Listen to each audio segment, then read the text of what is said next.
चलिए शुरू करते हैं।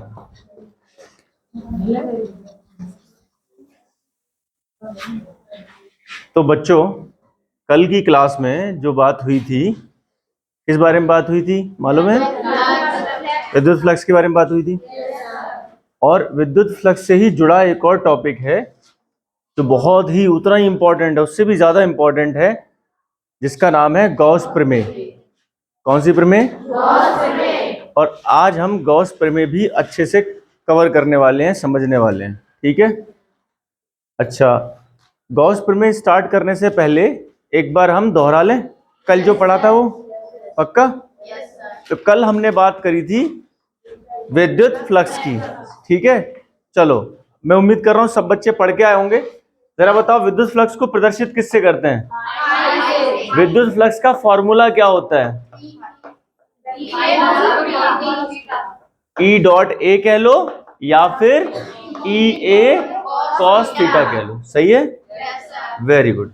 अच्छा, जल्दी से मुझे फाई का मात्रक और बता दो। न्यूटन मीटर स्क्वायर प्रति कूलम। एक और बताया था, वोल्ट प्रति metre, volt metre. Very good, सब बच्चों को याद रहने चाहिए। ठीक है, और इसके बाद इसका विमीय सूत्र। अच्छा देखो, अगर नहीं याद रख पा रही हूं, भूल जा रही हूं, तो फिर तरीका बता दिया था कैसे निकालना है। ठीक है, तरीका ही बताया था, तो निकाल पाऊंगी? हाँ, वो भी याद रख लो। बताओ जल्दी से, क्या था विमीय सूत्र? M1 L3 T-3 A-1। Very good, शाबाश। तो इतनी चीजें हमने पिछली क्लास में डिस्कस की थी। पिछली क्लास में एक ही टॉपिक हो पाया था क्योंकि मैंने बहुत विस्तार से समझाया था। बहुत डिटेल में बात हुई थी कि नहीं हुई थी? अब चलते हैं, मिटाने के लिए नहीं कुछ। अब चलते हैं बेटा अगले टॉपिक पे, जिसका नाम है गॉस प्रमेय। चलो, तो अगला टॉपिक जो हम लोग पढ़ने जा रहे हैं, कहीं ऐसे गाउस लिखा होता है, देखो ये अंग्रेजी नाम है, तो गाउस कुछ भी ऐसे लिख लो, गॉस प्रमेय। कहीं किसी किताब में हो सकता है ऐसे गॉस लिखा हो, ऐसे गॉस, तो ज्यादा टेंशन लेने की जरूरत नहीं है क्योंकि ये अंग्रेजी नाम है, तो हिंदी में हम अपनी सुविधा के अनुसार लिखते रहते हैं। तो गॉस प्रमेय शुरू करें? Yes sir. तैयार हैं सभी? Yes sir. तो अपनी अपनी कुर्सी की पेटी बांध लें। ठीक है, हमारी जो सवारी है वो रफ्तार पकड़ने वाली है। रेडी?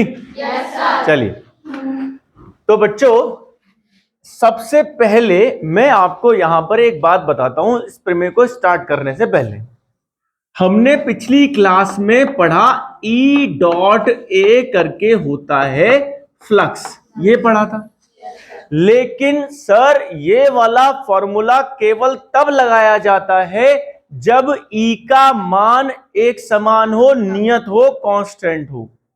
अगर ई कांस्टेंट नहीं है, एक समान नहीं है, तो फिर समाकलन। याद आया? तो इन जनरल सामान्य रूप से फॉर्मूले को ऐसे लिखा जाना चाहिए, क्योंकि हमें क्या पता, क्या गारंटी है कि ई हमेशा एक समान होगा ही होगा। तो कभी भी अगर हमें कहीं फ्लक्स लिखना है तो मेरी सलाह यह है, ऐसे लिखना चाहिए। अगर ई एक समान हुआ तो बाहर आ जाएगा और ई डॉट ए बन जाएगा। मैं यहां कॉस थीटा क्यों नहीं लिख रहा हूं? क्या सभी बच्चों को समझ में आ रहा है? क्योंकि यहां बिंदु गुणनफल लिखा हुआ है, बिंदु गुणनफल में कॉस थीटा पहले से ही आता है। माने अगर ए डॉट बी लिख रहे हैं कहीं, तो इसका मतलब ए बी कॉस थीटा ही होता है बच्चों। तो अगर मैंने ई डॉट डी ए लिखा हुआ है, तो इसको जब हम खोलेंगे, तोड़ेंगे, तो ये बनेगा E D A cos theta. क्या सभी मेरी बात से सहमत हैं? Yes sir. Very good. तो कॉस थीटा हमने इसलिए यहां नहीं लिखा है। ठीक है साहब, फिर से मैं कह देता हूं, अगर ई एक समान होगा तो ये बाहर निकल के आ जाएगा, और डीए का इंटीग्रेशन ए होता है, तो ये वापस से एक समान होने वाली स्थिति में ये फॉर्मूला बन जाएगा। लेकिन असमान है, चर है, परिवर्ती है, वेरिएबल है, कांस्टेंट नहीं है, ये सब एक ही नाम है, अलग अलग मत समझ लियो। तो फिर ऐसे लिखा जाना चाहिए समाकलन करके। ठीक है बेटा। अब ये जो भी मैंने यहां लिखा है इसके हैं दो नाम। कितने नाम? दो नाम। क्या क्या दो नाम है जरा समझो। एक तो वही जो हमने पढ़ा है, वैद्युत फ्लक्स। क्या कहते हैं इसको? क्या कहते हैं बच्चों? वैद्युत फ्लक्स। तो एक तो वैद्युत फ्लक्स बोलते हैं इसको, या फिर एक नाम और बोल सकते हैं, ऐसे बोल सकते हैं कि ये क्या है, विद्युत क्षेत्र का। कहीं ऐसे विद्युत लिख देते हैं, कहीं वैद्युत लिख देते हैं, कोई बड़ी बात नहीं। विद्युत क्षेत्र का पृष्ठीय समाकलन।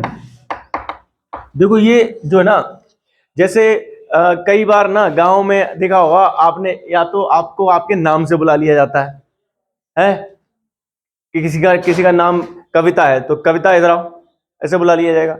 या फिर मान लो कविता जो है वो रामपाल की छोरी है, तो कोई बड़े बुजुर्ग होंगे, रामपाल की लली, ऐसे बुलाते हैं।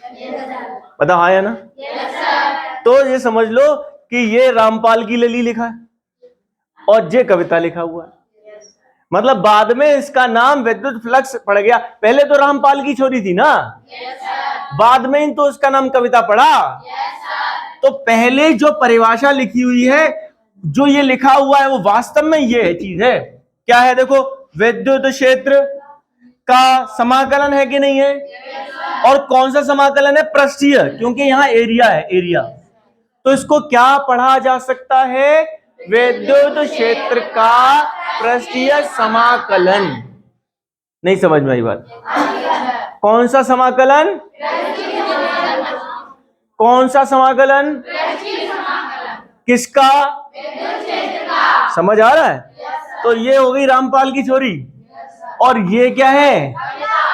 अरे कविता थोड़ी ना बोलेंगे, वैद्युत। क्लियर हुई बात? तो अब मैं जब परिभाषा भी देने वाला हूं, देखो परिभाषा नहीं, प्रमेय जब भी होती है ना बच्चों, प्रमेय का होता है कथन कि क्या है। कथन माने क्या कहा, क्या प्रमेय है, कथन होता है। परिभाषा तो किसी शब्द की होती है, जैसे विद्युत फ्लक्स है, परिभाषित करो क्या होता है ना? कोई शब्दावली होती है ना, उसकी परिभाषा होती है। कथन होता है ये, ठीक है।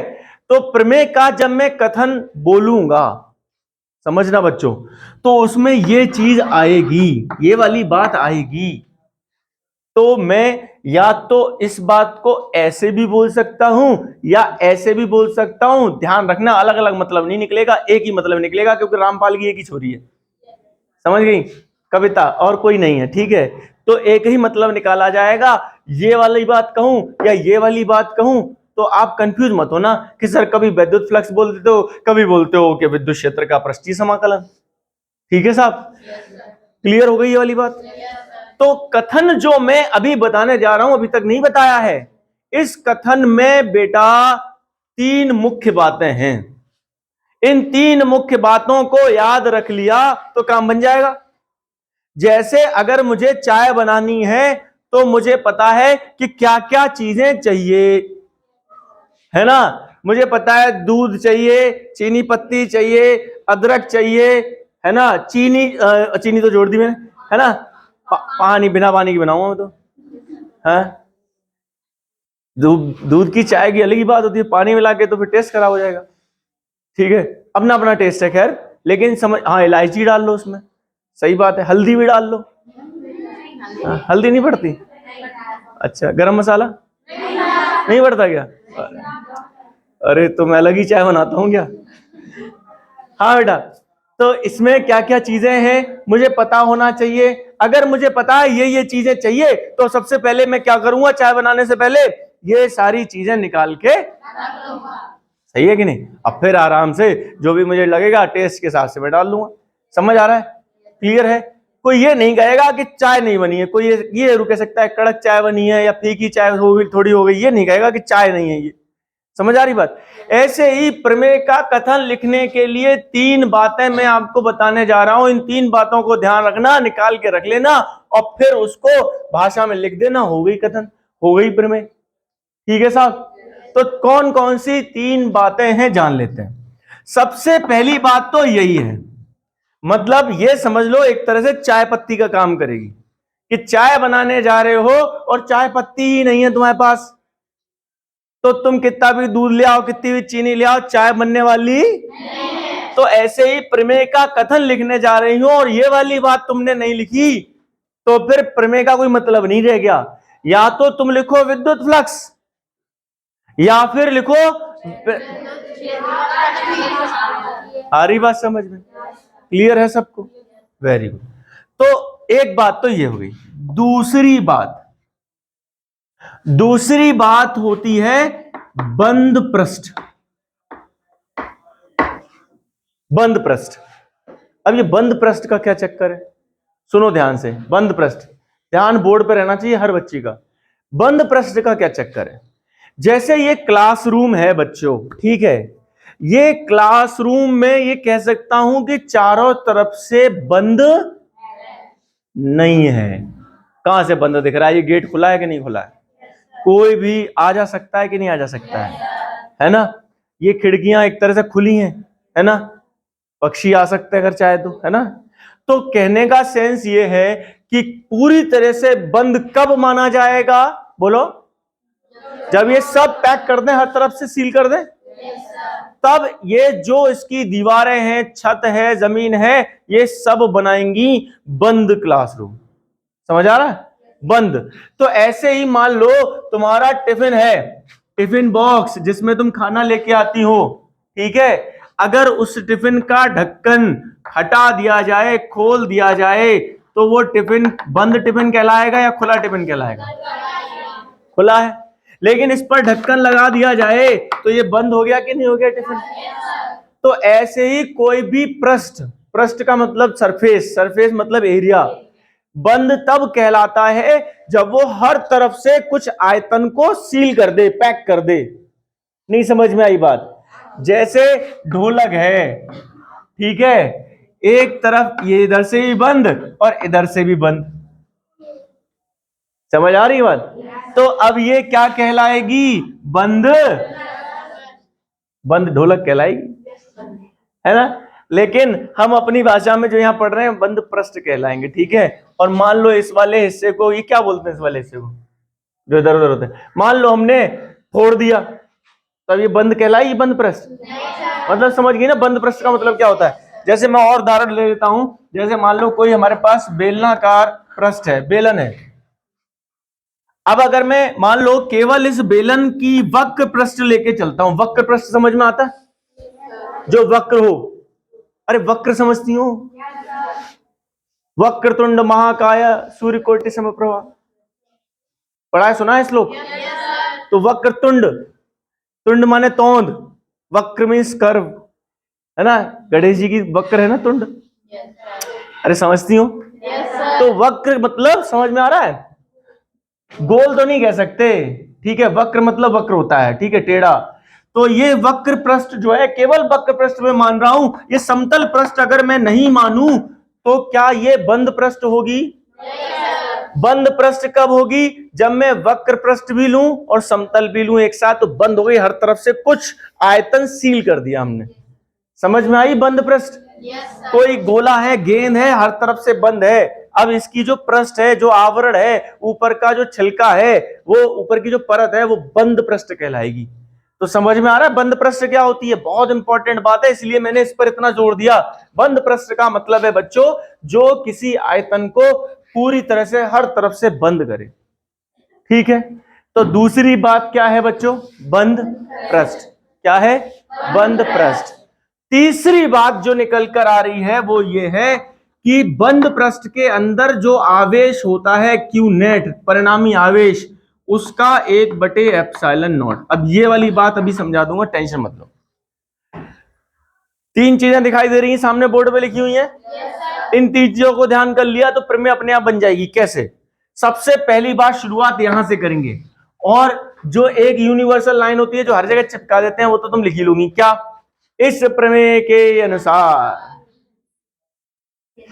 ये भी याद करना पड़ेगा, इतना तो आता है तुम्हें, है ना पहले से। इस प्रमेय के अनुसार क्या कहती है प्रमेय? कि किसी बंद पृष्ठ, यहीं से शुरुआत हो रही, देखो, किसी बंद पृष्ठ से संबद्ध, संबद्ध मतलब जुड़ा हुआ, उसका किसी बंद पृष्ठ से संबद्ध विद्युत फ्लक्स। अब यहां पे मैं बंद पृष्ठ से संबद्ध विद्युत फ्लक्स बोल सकता हूं, या फिर मैं बंद पृष्ठ से ऐसे बोलूंगा, संबद्ध शब्द नहीं लगाऊंगा, फिर बोलूंगा बंद पृष्ठ पर विद्युत क्षेत्र का पृष्ठीय समाकलन। ठीक है, तो या तो मैं बोलूंगा बंद पृष्ठ से संबद्ध विद्युत फ्लक्स, या मैं बोलूंगा बंद पृष्ठ पर विद्युत क्षेत्र का पृष्ठीय समाकलन। ठीक है, ये दोनों बातें हो गई। तो ये प्रमेय कहती है कि कोई भी बंद पृष्ठ हो, कैसी भी टेढ़ी मेढ़ी उल्टी सीधी, मुद्दा ये नहीं है कि वो पृष्ठ कैसी है, मुद्दा ये है कि वो पृष्ठ बंद है। Very good. वो पृष्ठ कैसी होनी चाहिए? हर तरफ से, यहां से कुछ मैं ऐसे छेद कर दूं, इसको ऐसे खोल दूं, चलेगा? वो पूरी तरह से सील होनी चाहिए। समझ में आ रही बात? अब ये बंद पृष्ठ हो गई। अब इस बंद पृष्ठ का जो कुल पृष्ठीय समाकलन होगा विद्युत क्षेत्र का, ई डॉट डी ए, ये हो गया विद्युत क्षेत्र का। देख बेटा, इस पूरी पृष्ठ पे कुछ कुछ विद्युत क्षेत्र होगा, अगर नहीं है तो भी कोई बात नहीं है, तो उसकी बात हो रही है। जो भी विद्युत क्षेत्र है उस विद्युत क्षेत्र का पृष्ठीय समाकलन, कौन सा समाकलन? और सुनो, जब जो पृष्ठ है वो बंद है तो उस बंद पृष्ठ को यहां समाकलन पे से गोला बना के दिखाते हैं। जैसे ही मैंने यहां पर ई डॉट डी ए लिखने के बाद समाकलन पे गोला बना दिया तो तुरंत अब तुम्हें समझ में आ जाना चाहिए कि सर ये पृष्ठीय समाकलन चल रहा है और आपने बना दिया गोला। इसका मतलब ये जो पृष्ठ है जिस पर समाकलन हम करेंगे वो बंद है, बंद। नहीं आई बात समझ में? अगर मान ले बेटा कल को ऐसे लिखा होता ई डॉट डीएल लंबाई रेखा और ऐसे लिखा होता तो पता है क्या बोलते?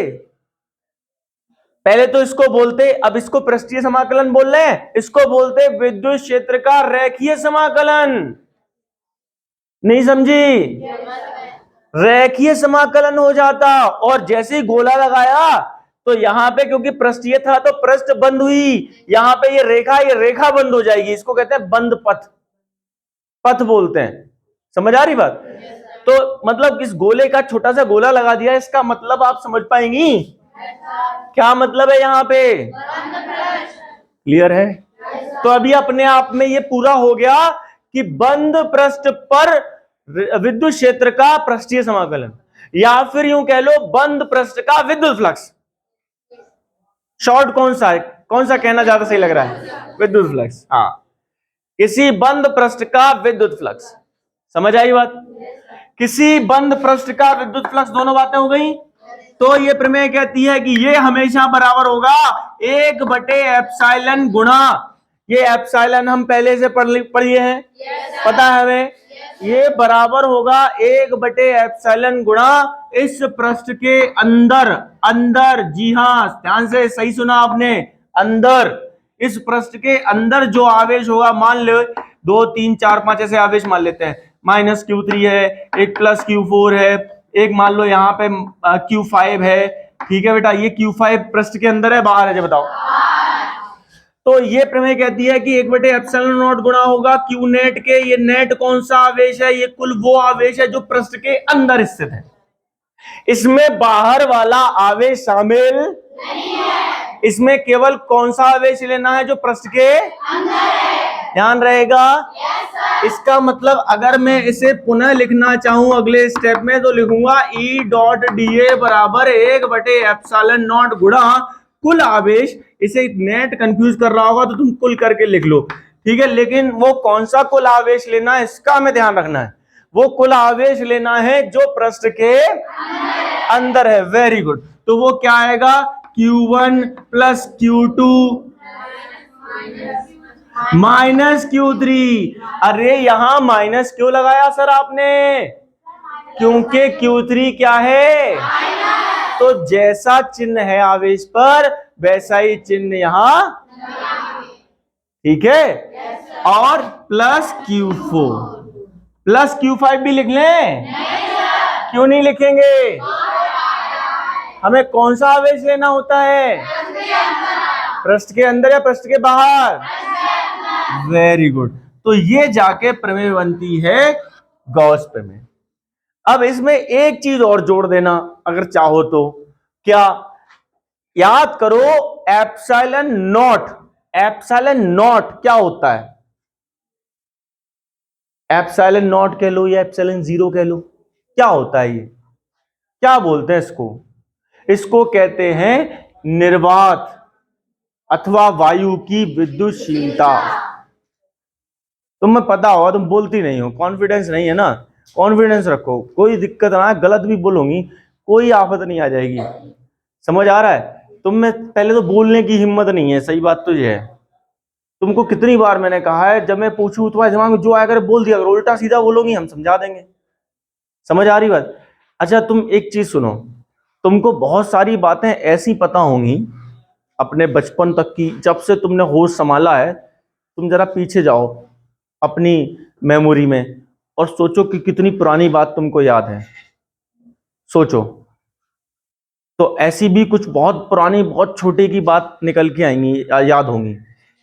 बोलो, सबको याद होंगी और हमेशा याद रहेंगी। हमेशा। क्या उनका रट्टा लगाया था? नहीं ना। फिर कैसे ऐसा हो गया कि वो याद है अभी भी और याद रहेंगी हमेशा? तो एक कारण है बच्चों। वो कारण ये है कि हमने उसको ज्यादा पर्सनली ले लिया, उस चीज को अपने से जोड़ के देख लिया उस चीज को, ठीक है। इसलिए वो हमारे मस्तिष्क के एक सबकॉन्शियस माइंड होता है उसमें चली गई है ना। अब हमें सोचने समझने की जरूरत नहीं है, वो अपने आप याद है, ऑटोमेटिकली याद है। ऐसे ही तुम इसको जरा ध्यान से एक बार सुन लोगी ना पूरी तल्लीनता से, तो ये भी तुम्हारे दिमाग में उसी हिस्से में चली जाएगी, कोई भी चीज हो, ठीक है ना बेटा। तो ऐसे ही आप जो है, अच्छा अब जैसे क्या होगा, आपसे मैंने कुछ पूछा, आपने बोला, अब आपने मान लो गलत बोला, अब मैंने डांट लगा दिया कि तुझे ये भी नहीं पता, ये ऐसे नहीं ऐसे होता है। अब कुछ बच्चे क्या करेंगे, ये सोचेंगे अरे डांट पड़ गई, बेइज्जती हो गई पूरी क्लास में। लेकिन बेइज्जती नहीं हुई, वहां पे क्या हुआ कि जब डांट पड़ी तो वो चीज आपने पर्सनली ले ली कि मुझ पे डांट पड़ी और इस बात के पीछे डांट पड़ी, तो वो आपको न चाहते हुए वो चीज याद हो जाएगी कि हमने हमारी हमारी इस टॉपिक के पीछे डांट पड़ी थी। इसीलिए मैं कहता हूं कि बोलो, बोलना सीखो, डांट भी पड़ जाए उससे डरो मत, क्योंकि वो याद रह जाता, वो एक बहाना है, तुमको ना चाहते हुए भी याद करा देगा वो चीज। तो कितनी गहरी बात मैंने बताई है, इससे भी तुम अगर नहीं सीख पाओ तो फिर बेकार है। अच्छा डांट अगर पर्सनल पड़े तो वो ज्यादा प्रभावी होती है। सामूहिक डांट कह दे, नाकारा हो, नालायक हो तुम, कोई उससे कोई फर्क नहीं पड़ता। पड़ता है क्या? जैसे तुम वैसे हम एक दूसरे से करेंगे तुझको भी तो पड़ी, तो उससे फर्क नहीं पड़ेगा, लेकिन फर्क पड़ता है पर्सनल। इसीलिए चलिए ठीक है, बात टॉपिक पे आते हैं, लेकिन समझ में आ गई हुई मेरी बात, बोला करो। तो ये होता है निर्वात की विद्युतशीलता, ठीक है। तो हम अपनी प्रमेय में क्योंकि एप्सिलॉन नॉट एप्सिलॉन जीरो का यूज कर रहे हैं, तो हम अपनी प्रमेय में निर्वात शब्द और जोड़ देंगे। अपनी प्रमेय में हम निर्वात शब्द और जोड़ देंगे। और अब मैं पूरा स्टेटमेंट कथन बताने जा रहा हूं, और छोरी उससे पूछूंगा, अभी ध्यान रखिए। हाँ, क्या नाम बेटा तुम्हारा? रॉली। तुमसे पूछूंगा, आप ध्यान से सुनो। हाँ जी, तो शुरुआत कैसे करेंगे प्रमेय की? हाँ, सबसे पहले तो इस प्रमेय के अनुसार, है ना, इस प्रमेय के रुको रुको पहले सुन लो फिर उसके बाद में बोलना।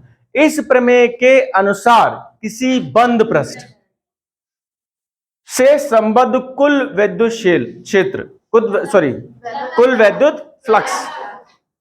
अच्छा इसमें मैंने कहा था निर्वात और जोड़ देना, तो निर्वात और जोड़ देते हैं। इस प्रमेय के अनुसार किसी बंद पृष्ठ से संबद्ध कुल वैद्युत फ्लक्स निर्वात निर्वात में उस पृष्ठ के अंदर उपस्थित कुल आवेश के 1/ε0 गुणा होता है। किसी बंद पृष्ठ से संबद्ध कुल वैद्युत फ्लक्स निर्वात में उस पृष्ठ के अंदर उपस्थित कुल आवेश के 1/ε0 गुणा होता है। आसान है कि सरल है? दोनों ही है। कठिन तो नहीं ना दूर दूर तक? फिजिक्स है ही नहीं कठिन बच्चों, है ना? फिजिक्स तो बड़ी आसान सब्जेक्ट है, बहुत आसान। तो क्या बोलेंगे? किसी बंद पृष्ठ से संबद्ध कुल कुल कुल कुल वैद्युत फ्लक्स निर्वात में उस पृष्ठ के अंदर उपस्थित कुल आवेश के 1/ε0 गुणा होता है। नहीं बल्ले बड़ी बात। इस प्रमेय के अनुसार किसी बंद पृष्ठ से संबद्ध कुल वैद्युत फ्लक्स निर्वात में उस पृष्ठ के अंदर उपस्थित कुल आवेश के 1/ε0 गुणा होता है। इस प्रमेय के अनुसार किसी बंद पृष्ठ से संबद्ध कुल वैद्युत फ्लक्स निर्वात में उस पृष्ठ के अंदर उपस्थित कुल आवेश के 1/ε0 गुणा होता है। फिर से कह दें, ये धीरे धीरे बोलते हैं, धीरे धीरे बोल देते, कोई दिक्कत नहीं। इस प्रमेय के अनुसार, अभी आप लोगों ने कहा धीरे धीरे, इस प्रमेय के अनुसार निर्वात में बंद पृष्ठ में क्या, अच्छा वैसे वाला धीरे, अच्छा अरे इस प्रमेय के अनुसार किसी बंद पृष्ठ से संबद्ध कुल वैद्युत फ्लक्स निर्वात में उस पृष्ठ के अंदर उपस्थित कुल आवेश के 1/ε0 गुणा होता है। क्लियर है सबको? लिखो फटाफट परिभाषा लिखिए।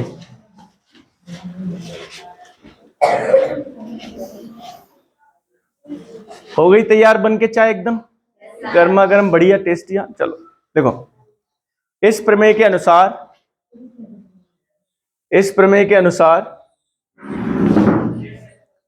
किसी बंद पृष्ठ से संबद्ध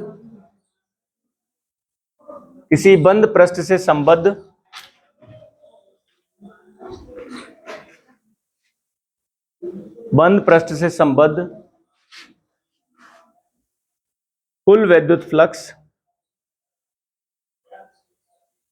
बंद पृष्ठ से संबद्ध कुल वैद्युत फ्लक्स निर्वात में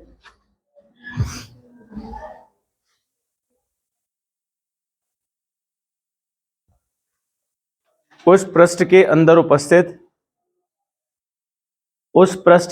उपस्थित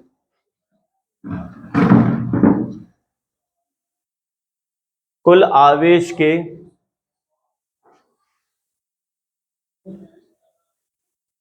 ऐसे 1 करके मत लिखना है, ऐसे लिखना 1/ε0 गुणा होता है। 1/ε0 गुणा होता है। ऐश्वर्या याद हो गया? वेरी गुड, शाबाश। अब ये इस प्रमेय में जो 3 बातें आई ना, अंडरलाइन कर लो। पहले तो बंद पृष्ठ वाली बात अंडरलाइन कर लो, ताकि ये चीजें भूलनी नहीं है, इनमें से कुछ भी भूला तो गड़बड़ हो जाएगा। फिर दूसरा अंडरलाइन कर लो, वैद्युत फ्लक्स अंडरलाइन कर लो। फिर तीसरा अंडरलाइन क्या करेंगी, ये वाली पूरी बात, 1/ε कुल आवेश का 1/ε0 गुणा होता है। ठीक है साहब? डन डन डन, बहुत बढ़िया, बहुत सुंदर। चलिए साहब, तो फटाफट से ये चित्र बना के ये नोट कर लो।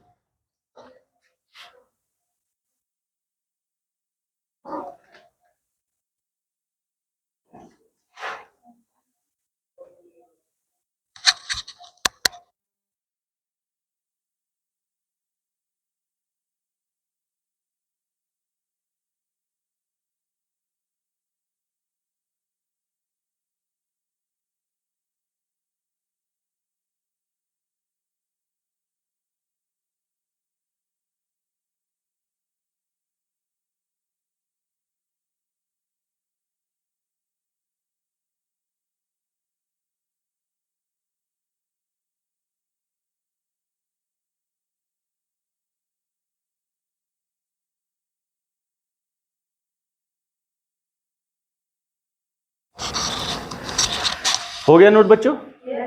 अब इसको हम सिद्ध और कर लेते हैं, ये बोर्ड के हिसाब से काम पूरा हो जाएगा। मतलब बोर्ड में आएगा तो आएगा गॉस प्रमेय का कथन लिखिए और उसे सिद्ध कीजिए। ठीक है बच्चों, तो सिद्ध और कर लेते हैं, तो बोर्ड के हिसाब से काम हमारा पूरा हो जाएगा। मिटा दूं इसे? चलो बहुत बढ़िया, परफेक्ट। चलिए देखिए, एक सस्ता सा डेरिवेशन बताता हूं, एकदम सस्ता सा, ठीक है ना? सस्ता मगर अच्छा, किफायती, मतलब तुम्हें भी ज्यादा दिक्कत नहीं होगी और बोर्ड में भी चल जाएगा वो। ओके ओके, काम मतलब मार्क्स मिल जाएंगे उसमें। ठीक है, वैसे तो एक घन कोण का यूज करके करते हैं, वो नहीं बता रहा हूं मैं, एकदम सिंपल सा बता रहा हूं। तो क्या करो, सुनो। सबसे पहला काम बच्चों, एक स्रोत आवेश ले लो। एक स्रोत आवेश ले लिया, जैसे ही मैं बोलता हूं स्रोत आवेश, इसका मतलब इसके चारों ओर कुछ इसका अपना विद्युत क्षेत्र उपस्थित है।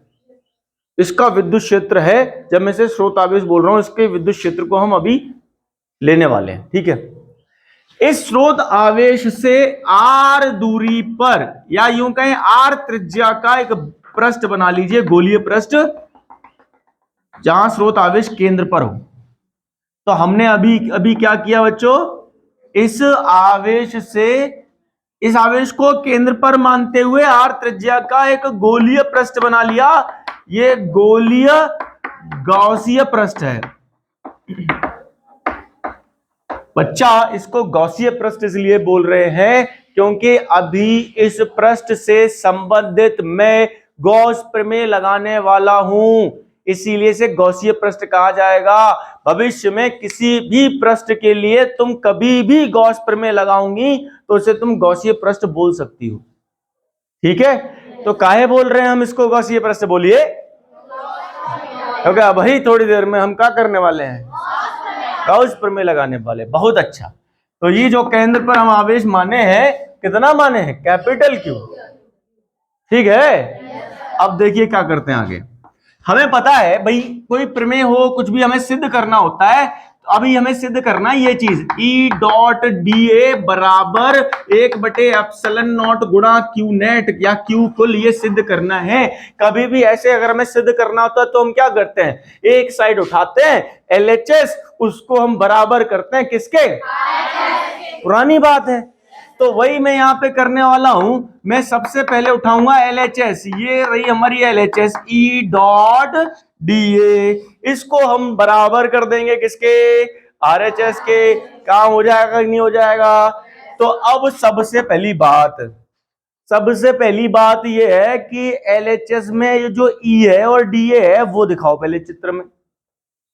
E है विद्युत क्षेत्र, E है, तो हम जानते हैं बच्चों कि किसी बिंदु पर किसी धनात्मक आवेश के कारण जो विद्युत क्षेत्र होता है उसकी दिशा कैसे दर्शाते हैं? ये डायपोल में, विद्युत द्विध्रुव में ये काम किया है हमने। प्लस क्यू और माइनस क्यू, दो आवेश लेकर उनकी वजह से किसी बिंदु पर हमने विद्युत क्षेत्र तीव्रता का आकलन किया था। और दोनों दिशाएं मैंने दिखाई थी, समझाई थी कि प्लस क्यू होगा तो विद्युत क्षेत्र की दिशा कैसे ली जाती है, माइनस क्यू होगा तो विद्युत क्षेत्र की दिशा कैसे ली जाती है। अरे बताया था ना जी। तो यहां प्लस क्यू आवेश है, इसकी वजह से विद्युत क्षेत्र की दिशा किधर होगी? पक्की बात है ना? वेरी गुड, शाबाश। अब तो तुमने काम एकदम परफेक्ट कर दिया, बहुत बढ़िया। अब ये हो गया विद्युत क्षेत्र दर्शा दिया। इसमें एक चीज और बची हुई है अभी, डीए वेक्टर। डीए क्या है? छोटू सा एरिया, छोटू सा, कितू सा? छोटू सा। तो छोटू सा एरिया यहां पे दिखाओ, ये ऐसे ऐसे ऐसे। और डीए वेक्टर के बारे में याद करो वो दिन जब मैंने तुम्हें बताया था कि एरिया सदिश की दिशा कैसे लेते हैं। एरिया सदिश एक कॉपी थी यहां पे, और एरिया सदिश की दिशा में क्या किधर दर्शा रहा था? पृष्ठ के एरिया वेक्टर की दिशा किधर ली जाएगी? हमेशा ध्यान रहेगा। तो ये जो छोटी सी पृष्ठ मैंने मानी है, अगर मैं इसका डीए वेक्टर दिखाऊं तो इसके लंबवत आएगा कि नहीं आएगा? पक्की बात है। बताओ बच्चों ध्यान से देख के, ई वेक्टर और डीए वेक्टर के बीच कितना कोण बन गया? शून्य बन गया। किसने बोला? तुमने बोला। शाबाश, इनके लिए जोरदार तालियां, बड़ी जोरदार तालियां बजाई आपने। डीए वेक्टर और ई वेक्टर के बीच कितना कोण? 0 हो गया। पक्का? यहाँ यूज होगा क्योंकि हमें पता है ये बिंदु गुणनफल लिखा है जी, और बिंदु गुणनफल जब खोलते हैं तो ये जी बनता है कितना, E D A cos theta, और यहां पे थीटा कितना है, अतः बताओ जल्दी से, ये integration E dot D A जो आएगा वो सीधे सीधे ई डी ए इंटीग्रेशन हो जाएगा कि नहीं हो जाएगा? क्योंकि यहाँ cos 0 आ गया, और cos 0 का मान कितना होता है, cos 0 का मान 0 तुम्हारे हिसाब से चलें तो यही अभी अंडा हो जाएगा, 0 बिल्कुल खत्म कहानी, LHS RHS के बराबर करती रहना। फिर cos 0 का मान कितना, बोलो, सबका मालिक cos 0 का भी मान, ठीक है। तो अब यहां मान लगाते हैं, चलो cos 0 तो 1 हो गया, निपट लिया। अब मुझे बताओ कि बिंदु आवेश के कारण किसी बिंदु पर r दूरी पर विद्युत क्षेत्र तीव्रता का सूत्र क्या था? बिंदु आवेश के कारण लिखा हुआ है, चाहो तो पन्ने पलट लो, कोई दिक्कत नहीं है, अलाउड है। बिंदु आवेश के कारण किसी बिंदु पर विद्युत क्षेत्र तीव्रता का सूत्र, हाँ हाँ हाथ उठाओ, हाथ उठाओ, जो बता सकती है लड़की हाथ उठाओ, very good very good very good. चलो तुम बताओ बेटा, बैठ के बताओ, कोई दिक्कत नहीं है। 1/, शाबाश, 1/4 pi epsilon naught into Q upon R square into D. समझ आ रहा है? यहां पे जो भी कांस्टेंट होता है बच्चों बाहर निकाल लेते हैं। तो भैया ये सब कांस्टेंट है, इंटीग्रेशन में समाकलन में ऐसा ही होता है, जो भी कांस्टेंट होता है ना जी वो सब क्या होता है, बाहर इंटीग्रेशन से, ठीक है। इंटीग्रेशन का बेसिक नियम है, तो ये बाहर आ गया, यहाँ पे क्यू भी एक ही है, वो भी बाहर। और देखो कोई भी बिंदु ले लो, इस पूरी पृष्ठ पर हर बिंदु की दूरी इस क्यू से R R R R R है कि नहीं है? क्योंकि ये गोला है तो आर त्रिज्या फिक्स होगी, तो क्या आर भी यहां नियत है? नियत है ना? तो क्या इस आर को भी बाहर निकाल लें? पक्की बात? चलो आप कहती हो तो निकाल लेता हूं, आर स्क्वायर भी बाहर आ गया, यहां पे डीए का इंटीग्रेशन बचेगा, अकेला डीए बचा, और अकेला डीए होता है, अभी क्या बन गया, अकेला डीए क्या होता है, ये यहां पे बेटा ये गोला हो रहा है पूरा बंद पृष्ठ, 1/4 पाई एप्सिलॉन नॉट गुणा क्यू बटे आर स्क्वायर, और कुल डीए बन जाएगा टोटल एरिया। डीए का टोटल इंटीग्रेशन मतलब टोटल एरिया। भाई ये क्या है, डीए छोटा सा एरिया, और ये क्या बता रहा है कि पूरी बंद पृष्ठ में समाकलन कर दो। समाकलन का मतलब जोड़ना, पूरा सब जोड़ दो, सारे एरिया जितने भी होंगे, तो टोटल एरिया गोले का बन जाएगा कि नहीं बन जाएगा? नहीं समझ में आया? एक छोटा सा एरिया डीए है, उसका पूरी पृष्ठ पे कुल समाकलन करना है, मतलब जोड़ना है, तो कुल एरिया बन जाएगा कि नहीं बन जाएगा? और कुल एरिया गोले का कितना होता है, सूत्र बताओ। अरे सूत्र बताओ, गोले का पृष्ठीय क्षेत्रफल भूल गई, 4 पाई, हाँ हाँ हाँ हाँ 4 पाई आर स्क्वायर। कॉन्फिडेंस लाओ अपने अंदर, मैंने कहा आंसर तो पता है, 4 पाई आर स्क्वायर, तो यहां लिख दो, चूंकि जो इंटीग्रेशन होगा ना डीए का वो टोटल आएगा 4 पाई आर स्क्वायर, ये गोले का क्षेत्रफल होता है। अब करेंगे काटा पीटी, अब करेंगे काटा, ये लो हुई काटा पीटी, और आर स्क्वायर ने काट दिया, हो गया खून खराबा। अब यहां क्या बचेगा, ई डॉट डीए, यही ना शुरू किए थे, यहीं से तो शुरू किए थे, बराबर किसके आया निकल के, यहां क्या बच रहा है, 1/एप्सिलॉन नॉट गुणा गुणा, बोलो हुआ कि नहीं हुआ प्रूफ? हो गई सिद्धि? समझ में आ गई बात? प्रमेय याद रहेगी? इसकी भी प्रैक्टिस कर लूंगी, ये भी याद हो जाएगा। अगली क्लास में जब मैं आऊंगा सबसे पहले यही डेरिवेशन करवा के देखूंगा, प्रैक्टिस कर लियो, ठीक है बच्चों? अच्छे समझ में आया? कितनी लड़कियों को समझ में आया अच्छे से, हाथ उठाओ। कुछ ये हाथ आधे उठ रहे हैं, करवा के देखूंगा, ठीक है? चलिए, थैंक यू।